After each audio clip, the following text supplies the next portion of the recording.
अक्सर लोग ये सवाल करते हैं कि मुगल बादशाह अकबर ने एक हिंदू लड़की से शादी क्यों की। क्या ये मोहब्बत थी? क्या ये मजहब बदलने की कोशिश थी? या फिर ये सिर्फ सियासत थी? आज की इस वीडियो में हम अफवाहों को एक तरफ रखकर सिर्फ तारीखी हकाइक की बात करेंगे। अकबर, पूरा नाम जलालुद्दीन मोहम्मद अकबर, मुगलिया सल्तनत का वो बादशाह था जिसने सिर्फ तलवार से नहीं बल्कि दिमाग, हिकमत और पॉलिसी से हुकूमत की। अकबर के दौर में हिंदुस्तान एक बहुत बड़ा, मुख्तलिफ मजाहिब और कौमों पर मुश्तमिल इलाका था। मुसलमान तादाद में कम थे जबकि अक्सरियत हिंदुओं की थी। ऐसे में सिर्फ ताकत के जोर पर हुकूमत ज्यादा देर नहीं चल सकती थी। अब आते हैं असल मौजू की तरफ।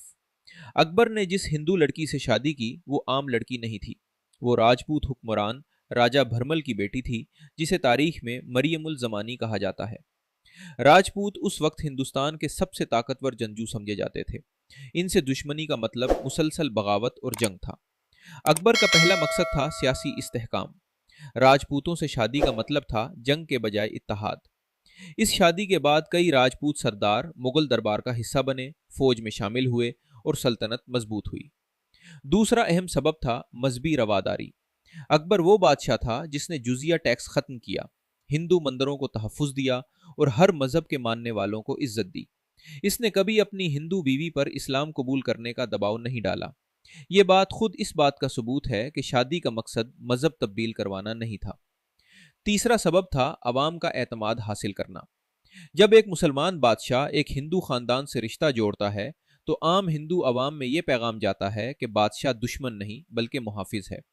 इसी वजह से अकबर के दौर में बगावतें कम हुई और सल्तनत मजबूत हुई। चौथा सबब था अकबर की सोच। अकबर सिर्फ एक फातेह नहीं बल्कि एक मुफक्किर था। इसने दीन इलाही जैसा तसव्वुर पेश किया जहां तमाम मजाहिब के अच्छे पहलुओं को अहमियत दी गई। इसकी शादी भी इसी सोच की अक्कास थी। अब अहम बात यह है कि अकबर ने सिर्फ एक हिंदू शादी नहीं की बल्कि मुख्तलिफ सियासी शादियां की। जैसा कि इस दौर के बादशाह क्या करते थे, ये शादियां जाति कम और रियासती ज्यादा होती थी। नतीजा क्या निकला?